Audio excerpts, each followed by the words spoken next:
Hello friends, स्वागत है आपका यूपीएससी ब्रेकेबल में। तो आप देख रहे हैं यूपीएससी ब्रेकेबल और आज हम भारतीय संविधान के अनुच्छेद 18 यानी आर्टिकल 18 को विस्तार से समझेंगे। कुछ इम्पोर्टेंट क्वेश्चन हम सबके लिए, जैसे कि क्या भारत में कोई व्यक्ति सर, राय बहादुर, महाराजा या नवाब, धीराज जैसी उपाधियां रख सकता है? क्या भारत रत्न या पद्म पुरस्कार भी संविधान के खिलाफ है? क्या कोई भारतीय नागरिक किसी विदेशी देश से सम्मान या कोई उपाधि स्वीकार कर सकता है? आज की इसी वीडियो में हम इन सब क्वेश्चनों के आंसर को जानेंगे और अनुच्छेद 18 का पूरा अर्थ, इसकी भी सभी धाराएं, सब क्लोज, संविधान सभा की सोच, महत्वपूर्ण संशोधन, सुप्रीम कोर्ट के कुछ फैसले और यूपीएससी और स्टेट पीसीएस के लिए इंपॉर्टेंट फैक्ट, तो वीडियो को अंत तक जरूर देखें। अब देखते हैं अनुच्छेद 18 क्या कहता है। अनुच्छेद 18 समानता का अधिकार, राइट टू इक्वलिटी का अंतिम अनुच्छेद है। अनुच्छेद 14 से 18 तक समानता के अधिकार दिए गए हैं। अनुच्छेद 14 कानून के समक्ष समानता, अनुच्छेद 15 भेदभाव का निषेध, अनुच्छेद 16 सार्वजनिक रोजगार में समान अवसर, अनुच्छेद 17 इस परिषद का अंत, अनुच्छेद 18 उपाधियों यानी टाइटल्स का उन्मूलन।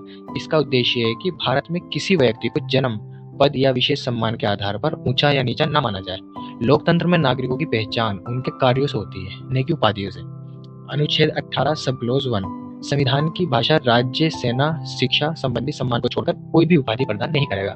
इसका अर्थ यह है कि भारत सरकार किसी व्यक्ति को ऐसी उपाधि नहीं दे सकती जिससे सामाजिक श्रेष्ठता का भाव उत्पन्न हो। उदाहरण के तौर पर ब्रिटिश शासन में दी जाने वाली उपाधियां, जैसे कि सर, राय बहादुर खान, बहादुर राय साहब, महाराजा, धीराज, नवाब इत्यादि, सरकारी सम्मान के रूप में, महाराजा राज की उपाधि के रूप में, स्वतंत्र में, इन सभी प्रकार की उपाधियों को समाप्त कर दिया गया। लेकिन 2 प्रकार की उपाधियां आज भी दी जा सकती हैं, जैसे कि मिलिट्री डेकोरेशंस, जैसे परमवीर चक्र, महावीर चक्र या फिर वीर चक्र या फिर अशोक चक्र। एकेडमिक डिस्टिंक्शन एकेडमिक भी दे सकते हैं, जैसे कि डॉक्टर, पीएचडी वालों के लिए, MBBS, MD, BHMS, BTech, professor के लिए शैक्षणिक पद के लिए उपाधि नहीं बल्कि योग्यताओं का प्रमाण पत्र है। अनुच्छेद 18(2) कोई भारतीय नागरिक किसी विदेशी राज्य से कोई उपाधि स्वीकार नहीं करेगा। उदाहरण के लिए, यदि ब्रिटेन किसी भारतीय नागरिक को सर की उपाधि देना चाहे तो भारतीय नागरिक इसे स्वीकार नहीं कर सकता। इस प्रावधान का उद्देश्य विदेशी प्रभाव को रोकना है। अनुच्छेद 18 सब क्लोज 3 जो व्यक्ति भारत का नागरिक नहीं है लेकिन भारत सरकार के अधीन किसी लाभ या विश्वास के पद पर कार्य कर रहा है, वह राष्ट्रपति की अनुमति के बिना किसी विदेशी राज्य से कोई उपाधि स्वीकार नहीं कर सकता। उदाहरण के लिए, यदि कोई विदेशी विशेषज्ञ भारत सरकार के अधीन कार्य कर रहा है तो वह राष्ट्रपति की अनुमति के बिना विदेशी उपाधि स्वीकार नहीं करेगा। अनुच्छेद 18 सब क्लोज 4 भारत सरकार के अधीन कार्य करने वाला कोई भी व्यक्ति राष्ट्रपति की अनुमति के बिना किसी विदेशी सरकार से उपहार, वेतन, पुरस्कार, पद या सम्मान स्वीकार नहीं करेगा। इसका उद्देश्य सरकारी अधिकारियों को विदेशी प्रभाव से बचाना है। संविधान सभा की सोच में क्या था? डॉक्टर भीमराव अंबेडकर का मानना था, लोकतंत्र में सभी नागरिक समान होते हैं। यदि कोई सरकार उपाधियां बांटेगी तो समाज में फिर से वर्ग भेद पैदा होगा। इसीलिए संविधान निर्माताओं ने ब्रिटिश काल की सम्मान प्रणाली, जो सम्मान प्रणाली थी, उसको समाप्त कर दिया।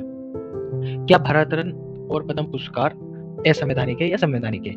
यह यूपीएससी का बहुत महत्वपूर्ण प्रश्न है। भारत रत्न, पद्म विभूषण, पद्मभूषण, पद्मश्री, क्या ये अनुच्छेद 18 को उल्लंघन करते हैं? ये भी एक क्वेश्चन है। उत्तर इसका यह होगा कि नहीं, ये उल्लंघन नहीं करते, क्योंकि टाइटल्स नहीं है, नेशनल अवार्ड्स हैं। इन्हें नाम के आगे पीछे स्थायी उपाधि की तरह नहीं लगाया जा सकता। जैसे कि उदाहरण के लिए सर राम, भारत रत्न शर्मा, ऐसा लिखना उचित नहीं माना जाता। महत्वपूर्ण सुप्रीम कोर्ट केस भी देख लेते हैं। Raghavan versus union of India 1996, यह अनुच्छेद 18 से संबंधित सबसे महत्वपूर्ण निर्णय है। सुप्रीम कोर्ट ने कहा भारत रत्न और पद्म पुरस्कार संवैधानिक है। यह अनुच्छेद 18 का उल्लंघन नहीं करते, लेकिन इन्हें उपाधि की तरह इस्तेमाल नहीं किया जा सकता। यदि कोई व्यक्ति इनका दुरुपयोग करे तो सरकार पुरस्कार वापस ले सकती है। यूपीएससी के दृष्टिकोण से यह केस बहुत महत्वपूर्ण माना जाता है। अब कुछ यूपीएससी प्रीलिम्स ट्रैप्स जो फैक्ट्स होते हैं वे देख लेते हैं, जो स्टेट पीसीएस में भी बहुत इंपॉर्टेंट है। अनुच्छेद 18 समानता के अधिकार का भाग है। ब्रिटिश काल की उपाधियां समाप्त कर दी गई। सैन्य और शैक्षणिक सम्मान मान्य है, जैसे डॉक्टर इत्यादि। भारत और पद्म पुरस्कार वैध हैं, वैलिड माने जाते हैं। विदेशी उपाधि भारतीय नागरिक स्वीकार नहीं कर सकता। सबसे महत्वपूर्ण केस इसमें यही है, Balaji Raghavan versus union of India 1996। अब एक कंक्लूजन के रूप में देखते हैं। आज हमने अनुच्छेद 18 को पूरी तरह से समझा। उपाधियों का उन्मूलन कैसे किया गया, क्या हुआ, चारों उपबंध, सैन्य और शैक्षणिक सम्मान, भारत रत्न और पद्म पुरस्कार सुप्रीम कोर्ट का ऐतिहासिक निर्णय दिया गया था 1996 में। दोस्तों, अगर आपको वीडियो पसंद आया हो तो इसे लाइक करें, अपने दोस्तों के साथ शेयर करें और यूपीएससी ब्रेकेबल को सब्सक्राइब करना ना भूलें। मिलते हैं अगली वीडियो में। जहां हम भारतीय संविधान के अगले महत्वपूर्ण विषयों को आसान भाषा में समझेंगे। धन्यवाद। जय हिंद।